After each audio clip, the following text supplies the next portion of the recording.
You made it to level 2, deeper questions leading to deeper answers. I'm Tomas Garza, and I'm here to help you decide to transform. I'll be setting the pace for the process to support your unfolding. Learn and commit to a practice that brings simplicity and an awareness of what is ready to be released. Join me now and allow the experience of a deeper sense of love.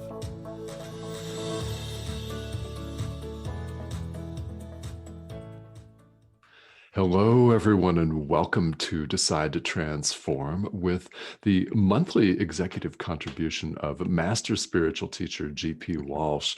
G.P.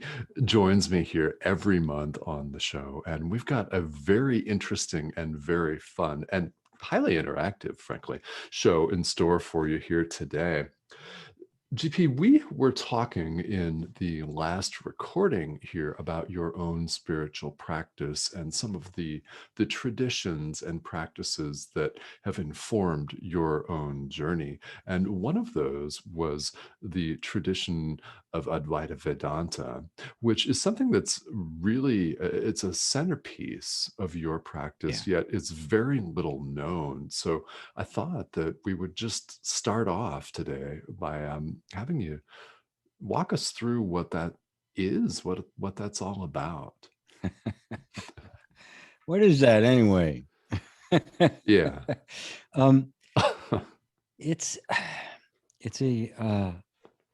It's old. It goes all the way back to the Vedas in India, which is the earliest writings in India that were written down long after they were spoken. Mm-hmm. Right? So it was an oral teaching before that. The Vedas also cover a lot of the mythological aspects of it, and probably the culmination of the Advaita Vedanta in the Vedas is in what's called the Upanishads, which some people might have heard of. Sure. And it was this that ended up becoming Zen Buddhism as well. That's people are more familiar with that simply because there's an official religion and structure around that. But Zen is very, very different than like Tibetan Buddhism, sure, which is more ritual and education and that sort of thing. So Vedanta, Advaita Vedanta, it's gone through many iterations. It's gotten, it's been known and then unknown even in India. It's never been mainstream. It's always been kind of something there in the background, and became most probably rooted in the modern way we understand it by Shankara, who was 1,000 so years ago, right?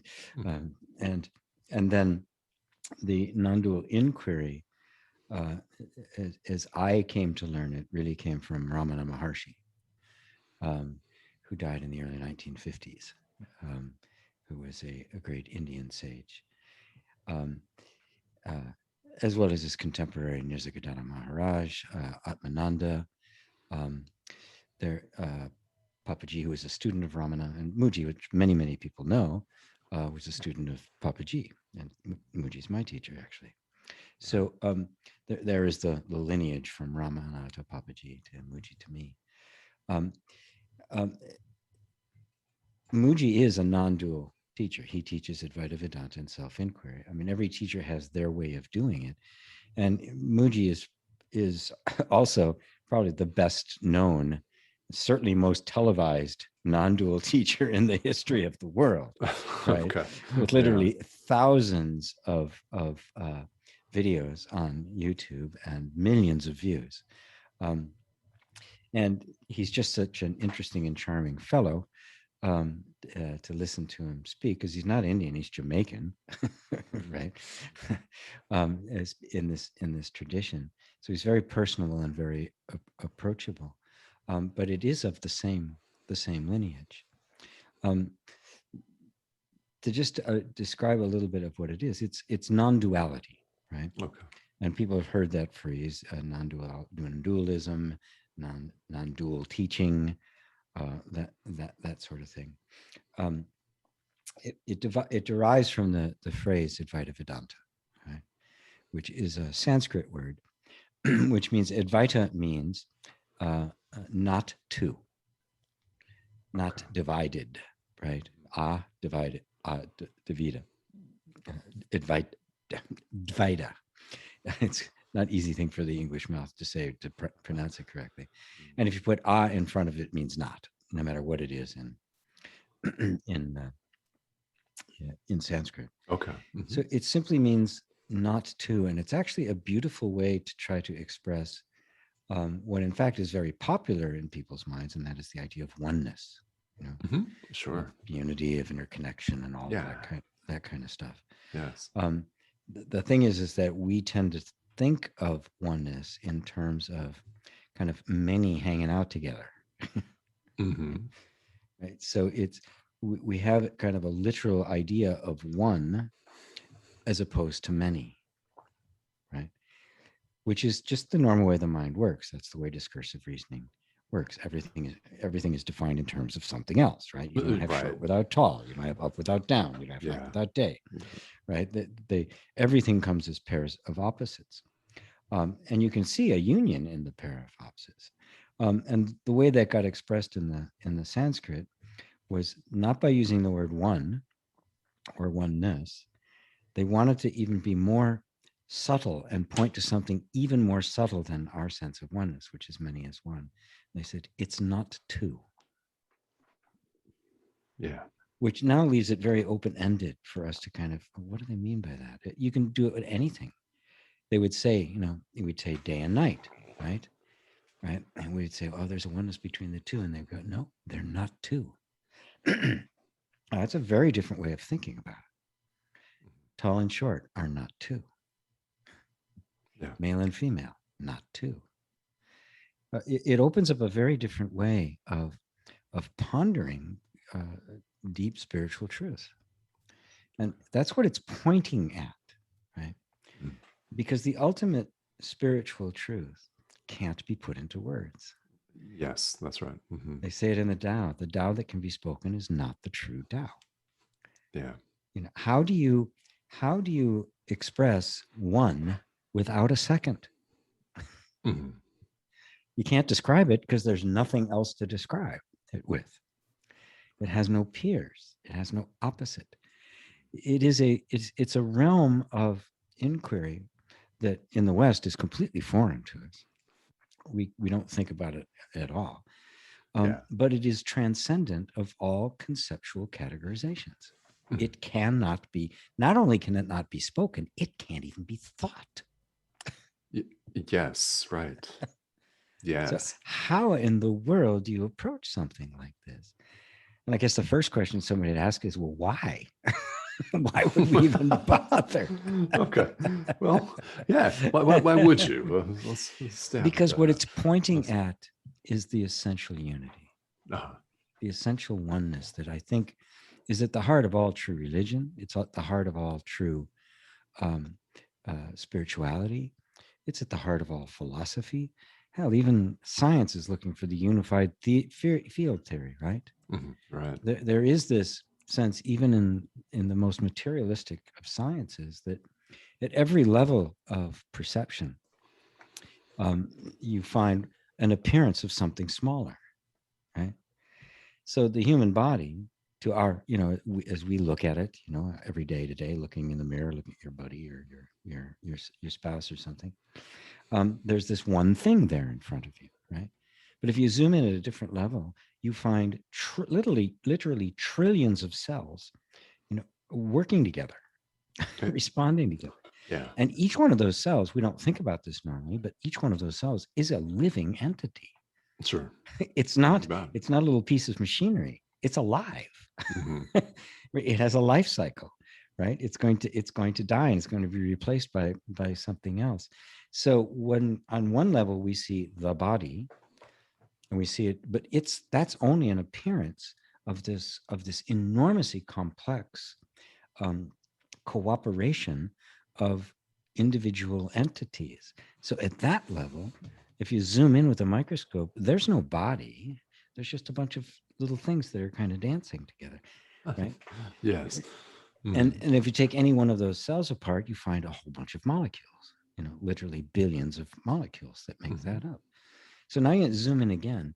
So you see that the body is an appearance of this collection of cells. The cells is an appearance of this collection of molecules. Right? Of course, you break the molecule down. What's the molecule? Well, it's a bunch of atoms, right? And you break the atoms down. Well, that breaks down too. And you just keep going and keep going and keep going. And what's the mission? Science is looking for what is, not what is an appearance of something else. If we want to know the truth of something, we have to get to what it is. Realizing that at every level of perception, be it a body or an organ or a cell or a molecule or an atom or a subatomic part or a quark or a quantum, at every single one of those those levels, you have an appearance. You don't have what is the thing. And every one of those appearances draws its nature from whatever this one thing is. Yes. And, science is still baffled by it. But the latest ideas is that it is space itself. It's not something in space. That matter is actually space condensing itself. Now, this is really hard for us to grasp because we think of space as this empty thing. Sure. Right? But the mission is to find, because there must be something, right? Gotta be. That is not an appearance of something else. You can't have an infinite regression of appearances. It's like an illusion of an illusion of an illusion of illusion. Somewhere there's got to be some poor schmuck who's having the illusion. Right? Yes. It may be, you may be having a complete, you and I right now, you could be asleep on another planet, right? Or you could be, locked in an institution in a straitjacket somewhere. And this whole thing we're experiencing is a total hallucination, right? Okay. And you wouldn't know. Yes. You wouldn't know, right? But there's got to be something there having the hallucination. Right? Yeah. Hallucination can't have hallucination, right? So this is the spiritual, the existential, and the philosophical problem that that the people who came up with the Vedas were pondering to solve. Right. That's what this was about. What is the actual nature of reality? Okay. Not the conventional reality you and I agree on, right? We stop at red lights. This is what a car does. I don't have benefits. I'm married. That's all well and good. It's all fine, right? But that's not reality, right? No. That's just all the various agreements and conventions we've come up with to have a culture and a society that's doesn't kill itself, right? So we managed to get along. At least well enough. Sometimes, yeah. At least well enough that we're, we managed to survive. But at some point for a lot of people, it certainly did for me early on, 19 years old, this bug just bit me. Goes, what is the nature of reality? What is real? Yeah. It's an existential question. And simultaneously for me, if that completely engaged me intellectually and the like, because of my incredibly horrible childhood, it was more than just an intellectual curiosity. I wanted to find the answer to suffering. Yeah. So there was a lot of emotional energy behind it as well, because interestingly enough, it's not the kind of thing you can penetrate just with the mind, as we were talking about before. You can't put it into words. You can't put it into thoughts. So how do you penetrate something like that? How do you get to the point where you can come to understand that which actually is? And that's the task of it. Okay. Now, Vedanta, Advaita Vedanta, is a different Sanskrit word, and it kind of points to the method. Okay. The word Vedanta in Sanskrit means the end of knowledge. Yes. Okay. Yeah. Okay, wow, the end of knowledge. I thought we were trying to know something. Well, you could see it as the end of knowledge being the ultimate goal of knowledge, right? And you could see it as the end point beyond which knowledge, as we currently understand it, can't go. The Tao that can be spoken can't is not the true Tao, so it can't be spoken, right? It can't be known. So we're going to a place that's beyond what we normally regard as knowledge. Now, for human beings, intelligent human beings, knowledge is what we know about a thing, right? Like, Yes. I know this microphone that I'm talking in, and it's got the cable and stuff, and I can identify it and categorize it, right? Yeah. But again, that's describing one thing in terms of something else, right? I don't actually know what it is, right? in the sense that, there's all sorts of little pieces. I don't know how a microphone works. All I know is that when I turn it on, I talk into it, you hear me. And you're quite a distance away. Perfect. Yes. Right. That's really all I know about it. So I know what it does, but I don't actually know what it is. So what is this place beyond which knowledge can't go? Well, it actually becomes very personal at this point. because knowledge, as it's normally we regard it, is a subject-object relationship. This is the scientific method. Yes. This is classical analysis. There's the subject, me, and what I'm looking at. And so knowledge is what I know about what I'm looking at. Right? And for everything in the universe, that works just fine, right? I can describe you and your shirt and what we're doing here and, the atrium behind me and stuff like that. All of that works fine. But what if I'm trying to know myself? What if the subject is trying to know the subject? Yeah. Yes. You're not two. You can't step outside of yourself and look at yourself like an object and say, oh yeah, there I am, right? I mean, I love the example I like to use for people, as I said, is picture yourself in your mind.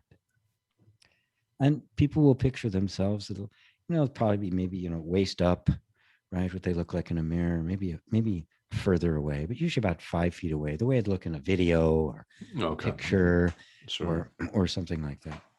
Now you realize that image that I asked you to bring into your mind as your self-image, you've never actually seen that. Not once in your life have you ever seen you from that point of view. Mirrors? Yeah.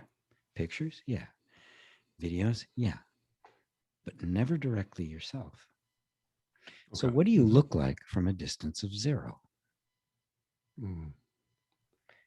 Now, this isn't just a mental game to play. Right. It's Vedanta. It's the end of knowledge. Right? All subjective knowledge or objective knowledge of yourself has to be put aside. And you realize that all human knowledge is that subject-object relationship. And here's the big one. That means everything you know about yourself is hearsay. Yeah.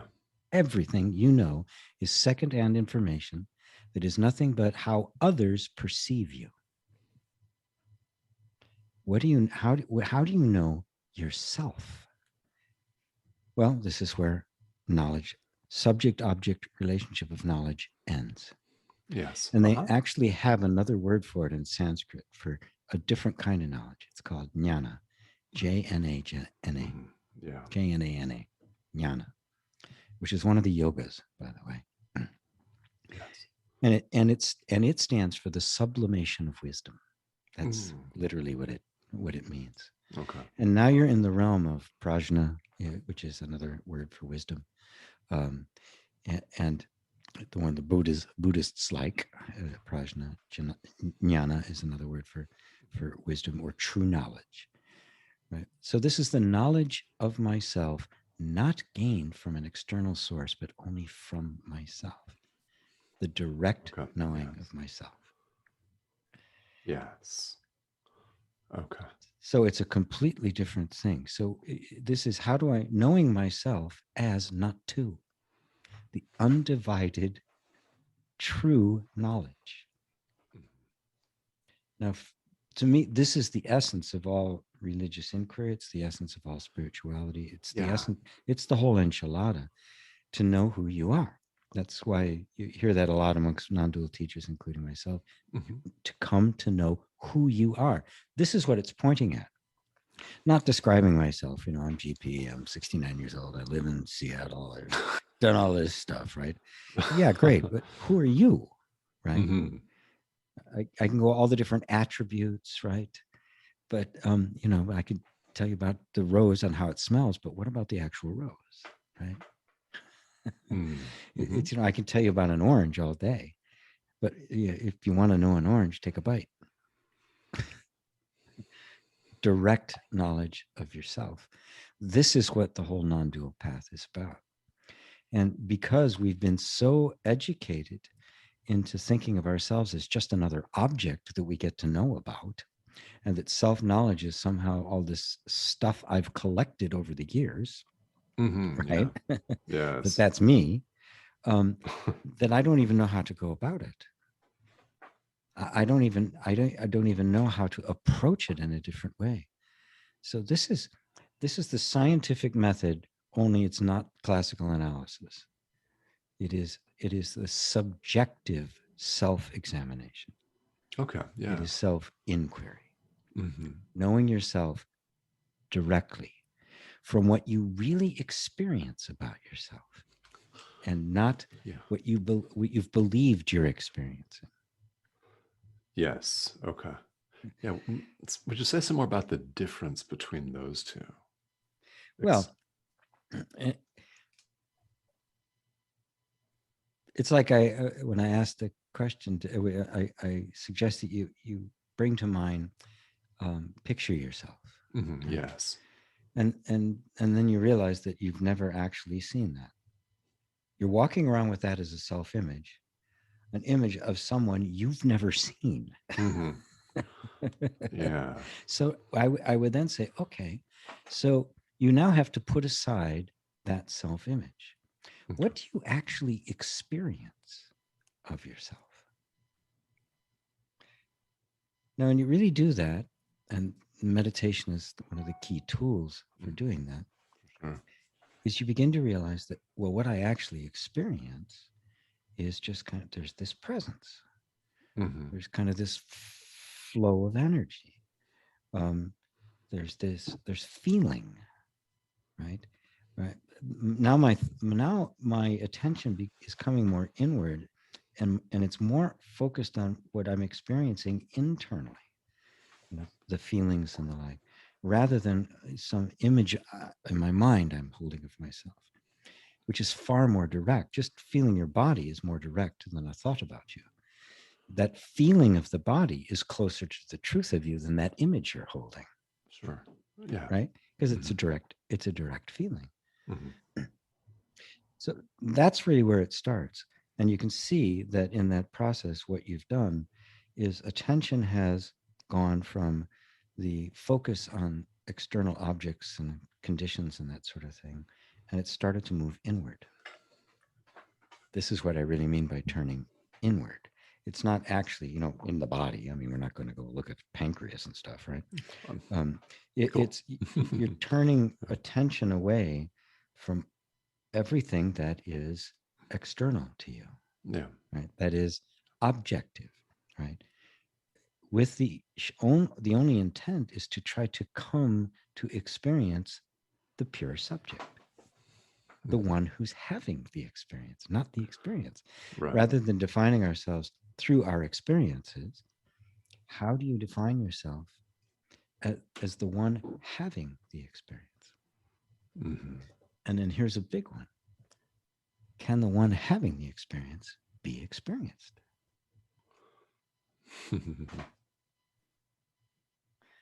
Can the perceiver be perceived?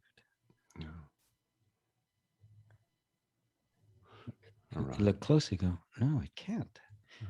Because by definition, to experience it it must be different than me. Right. Mm-hmm. And Nisargadatta put it beautifully. He said, whatever you can perceive can't be you. Okay. All right. Yeah. And this kind of gets into one of the key methods in Vedanta. It's called neti neti. It says not this, not that, Mm-hmm. Yeah. not this, not this. Yeah. So if whatever if I just, I might not be able to say what I am, right? Remember, it's non-dual. You can't speak it. Mm-hmm. You Yes. can't.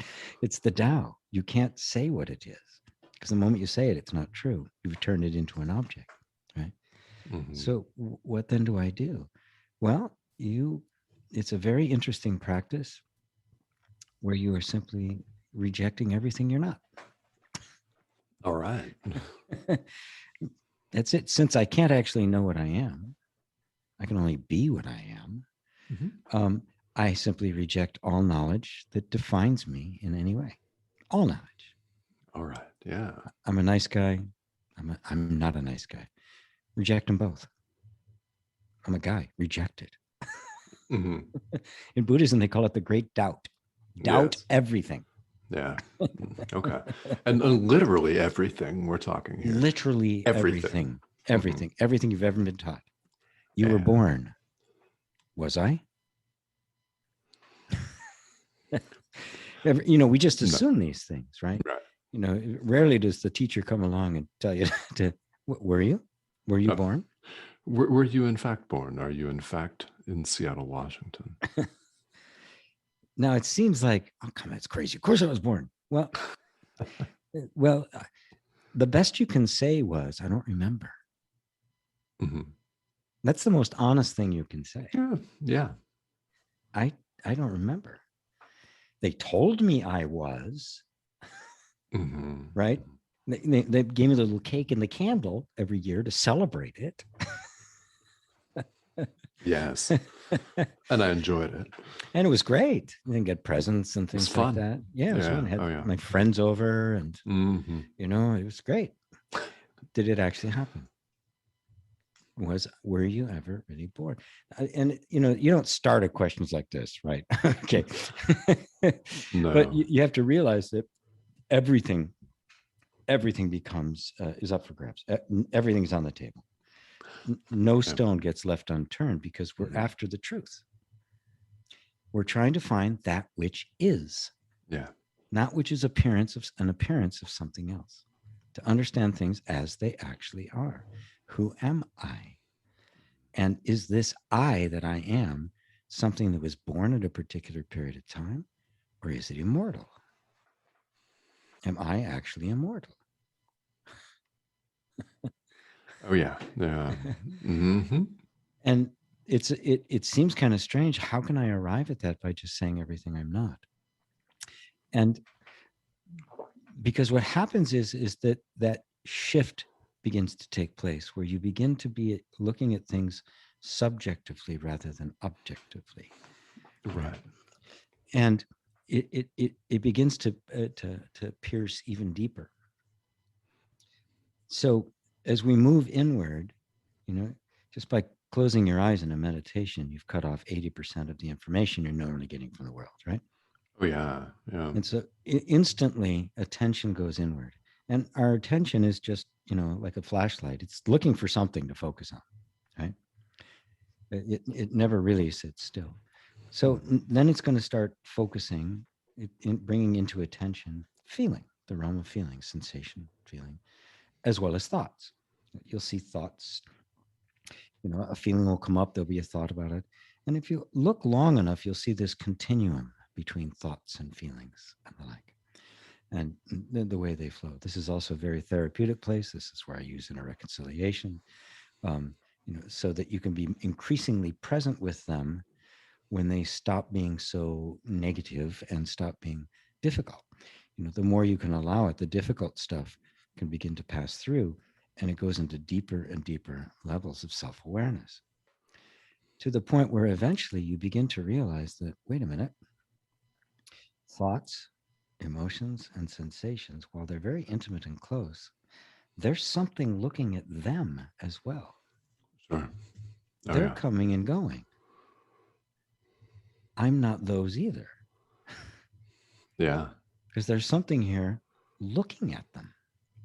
And that something that's looking at them isn't coming and going.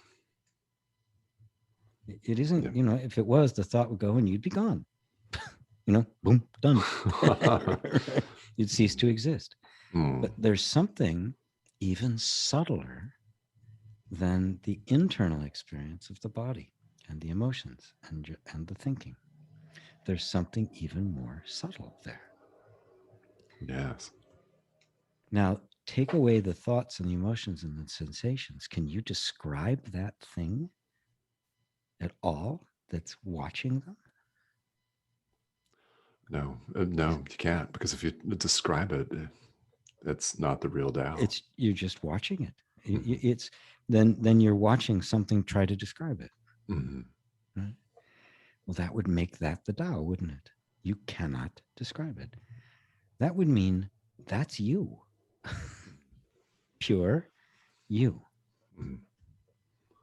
Not a face, not a body, not activities, not any of the stuff of thought and emotion, which are all conditioned anyway. That this is the real, unknowable you. You're in the realm of pure subjective experience, the realm of I am. And you just know you are, right? I mean, you know you are. Oh, yeah. And you don't Yes. need anybody to tell you you are. You don't need any experience to tell you you are. You just know it. Yeah. That is the true knowledge. That's jnana knowledge. I just know. Somebody asks, what are you? I don't know. What I am, I don't know. That I am, absolutely certain. That is undoubted. That is not dubious. Yes, right. It can't be doubted. And this is the beginning. This spot here, when you are actually fully grasp that, it's called enlightenment. Yeah. When all the other identifications have fallen away, and this is, and this is all that's there, that is the awakening. Okay. And then the fun starts. Oh, yes. Because it doesn't stop there. Okay. Because at that point now, completely withdrawn from the world, and this is what's represented by being in the cave or in the monastery or descending down into the depths. And mythology has all sorts of different ways of expressing going to this place. It's Luke Skywalker in the cave. Right. There's nobody there but him. Yes. Right. Now that you're free of all those identifications, that same inward energy turns around now and begins to look outward. This is the opening of the heart. Okay. Because the world's still here. It hasn't gone anywhere. You're just not identified with it anymore. You've become a new creature. Yes. And that outward motion of that inward energy is what's called Tantra. Okay. Right. That's where the who you are now begins to manifest itself in your human life. Whereas prior to that, being identified with all sorts of things, you are living your human life as the conditioned self, which you talked about in the last show about how the false sense of self gets created and how we become identified with it. When that identification isn't there anymore, you now are living your human life as the real you. Yes. In complete self-expression. It's the end of suffering. It's the end of all of the ills that flesh is heir to. It is a complete embrace of life as it is. But that doesn't mean it's all, rainbows and unicorns, right? That means you embrace the grief, the sadness, the loss, the disappointment, without buffering it or reframing it or any psychological techniques. Sure. And also the joy, the sweetness of it, the wonder of it, the miracle of every moment. Yeah. It all becomes open to you, but without suffering. And that's the key. This is about the end of suffering. It just so happens that the end of suffering and enlightenment are the same thing. For sure. And I always like to point out that Buddha did not go looking for enlightenment. He went looking for the answer to suffering. Yes. And that answer was enlightenment. Mm-hmm. And so when people are seeking enlightenment, I always like to try to point that out, right? Because it can become very intellectual.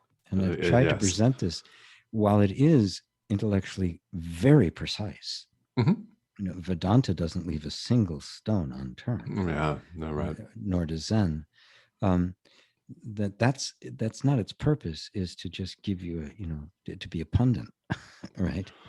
Yeah, right. It is to end suffering, because all the suffering is because of believing yourself to be who you're not. Yes. Believing that image in your mind was you, and it never was. That image in your mind, that was born, that will die, but you, no. Images come and go, but you don't. You were there at your birth. You witnessed it. You were just not anyone in particular. So there was no context to it. Your birth is actually the appearance of the world. Yeah. There was no world before what we'd call your birth. And that's just the way it was handed back to you. That was just the story you were told. Pretty much. You were never born. You were never going to die. Even in reincarnation, it's not there's not this world here, and you get born into it, die out of it, and get born into it again. Like, it's the constant, and you're the bit player, waiting for your cue, coming in off stage, exiting off stage, and then coming on again. You are what is constant. You are what is, and it's the world that comes and goes. Yes. Yeah. And what's remarkable is that's just exactly the opposite of what we're raised to believe. Yes. Yeah. And that's the only reason why Advaita Vedanta and non-duality seems arcane, difficult, or they say, it's too intellectual, too complex. It's only because it's exactly the opposite of everything you've been taught. And so our minds, we just don't have any place to put it, right? And so you'll hear a lot of non-dual teachers who aren't quite mature enough yet to be teaching it. Will be using all sorts of different kinds of phrases and the like, trying to make it palatable. And when somebody hears it for the first time, it's inevitable when I hear something, even if it's really interesting and resonates, I'm going to immediately try to put it into the context I already have. I'm going to try to understand it from the point of view that I'm going to try to assimilate it. Sure, right, exactly. Into what I already know to be quote unquote true, right? But if something comes up that says, no, in order to accept me, you must get rid of everything you know. We are not compatible. Absolutely everything we're talking again here. Absolutely everything. Yes. And which means you're not only learning something new, you're learning a completely different way of learning. It is a completely different context of understanding. And the model of the subject-object model is incompatible with Vedanta. But we're forced to use the terms and the ideas and the constructs and the concepts of the subject-object method in order to teach it. Because language is basically that. Language is dualistic by nature. Oh, yeah. And so we refer to it. It's not teaching, it's pointings. I just point you in a direction. It's the best I can. I can't teach you. There's no, how can I teach you? Yeah, because you don't need to be learned. You don't need to be learned. And anything I tell you would be my impression of you. So I have to point you to where you're going to find you. Yeah. It really does look like this. It's pointing the way. Yep. And yeah, again, it just strikes me how I'm laughing, and I've been laughing because we really need to, in the end, not leave anything in place, leave no stone unturned, none. None. None. And, let's face it, that's what's happening in our world. Mm-hmm. I mean, on a Yeah. very practical level, the institutions of our world have fallen apart. Right.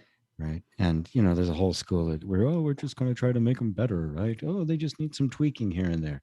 Nope. They simply do not work anymore. The whole mythology of, that grew up with agriculture, 12,000 years ago, the city states, the entire organizing of human beings for the last 12,000 years has collapsed. I mean, this is not a tweak that's required. Call in the bulldozers. Mm-hmm. Right. This is an epochal shift, right? This is not just, a new generation, right? We're going from the 60s to the 70s. It ain't that. It is a complete collapse of the entire intellectual underpinnings of the last 12,000 years, 13,000 years. And what has to emerge? Well, it's going to be a completely different way of thinking, of being, of assessing, and of knowing. And that's exactly what we're talking about here. Mm-hmm. It is. Now, GP, if someone wanted more information, because Advaita Vedanta is not so widely practiced, where would you recommend that people go to find out more about this? Well, obviously my site, gpwalsh.com. I do satsang, which is which is a traditional non-dual question and answer between the student and teacher. Right. It's thousands of years old. In India, and I do it in the traditional way, except that I do it on YouTube, which is not traditional. I do it every Sunday at 3 p.m. Eastern. I just go to YouTube/GP Walsh. I've got literally hundreds of videos up there, most of which are really dealing specifically with the non-duality. And as you mentioned before, non-duality is the underpinnings of everything I do. Even though I teach some other techniques, and I teach inner reconciliation, I teach some stuff that's more, therapeutic and emotionally releasing. This is at its root. Oh yeah. This understanding of who you are is what allows me to free you from you believing yourself to be the conditioned patterns. You can begin to see that you simply mistook conditioning, which is just functioning in the nervous system, as yourself. Yeah. And that misidentification has caused all your problems. Every single one. Every single one. And it's just a mistake. And it's just a mistake. It's an oops. Oops. Oops. Which is interesting. The original word in Hebrew of sin means to miss the mark. No, yeah. Yeah. You missed the mark, right? Right. You believe something that wasn't true. And the power of our beliefs tends to get us to conform to those beliefs. And so it appears to be true when it isn't. Yeah. Yeah. So, it forms the foundation of absolutely everything I do.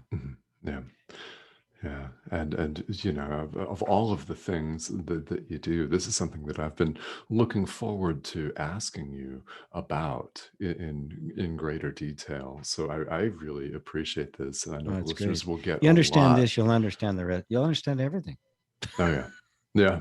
It's the Swiss Army knife. It opens the door. You'll understand everything. Right. I'm not kidding. Yeah. No, you guys, he's not kidding at all. It's true. It's true.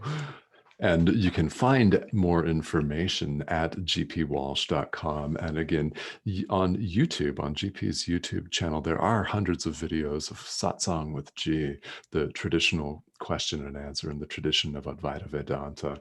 And it's a beautiful place to go for information, and hop on there Sundays at 3 Eastern. Yep. Yeah. Well, GP, this has been wonderful. It's always a pleasure to have you on here. I always learn a great deal, and I know the listeners have learned a great deal as well. Thank you so much for joining me here today. Oh, you're so welcome, Tomas. It's been great. This has been GP Walsh here on Decide to Transform. Thank you all for joining us. Have a great rest of your day.